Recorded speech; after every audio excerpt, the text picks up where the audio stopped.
తిరుమల శ్రీవారి ఆలయానికి మే నెలలో భక్తులు పోటెత్తారు. వేసవి సెలవులు, విద్యాసంస్థలకు విరామం కావడంతో దేశ విదేశాల నుంచి భక్తులు భారీ సంఖ్యలో తరలివచ్చి స్వామివారిని దర్శించుకున్నారు. ఈ నేపథ్యంలో మే మాసంలో శ్రీవారి దర్శనాలు, హుండీ ఆదాయం, తలనీలాల సమర్పణలో కొత్త రికార్డులు నమోదైనట్లు టీటీడీ తాజా గణాంకాలను విడుదల చేసింది.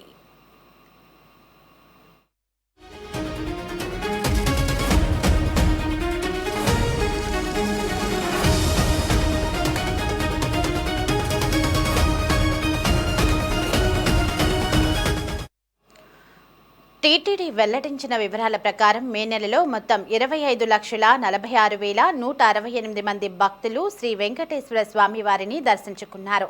ఎండల తీవ్రత ఎక్కువగా ఉన్నప్పటికీ భక్తుల రద్దీ ఏమాత్రం తగ్గలేదు. రద్దీకి అనుగుణంగా టీటీడీ ప్రత్యేక ఏర్పాట్లు చేసింది. ముఖ్యంగా సర్వదర్శనం భక్తులు వేచి ఉండే కంపార్ట్మెంట్లో నిరంతరాయంగా త్రాగునీరు, పాలు, అన్న ప్రసాదాలు అందించి వారికి ఇబ్బంది కలగకుండా చూసింది.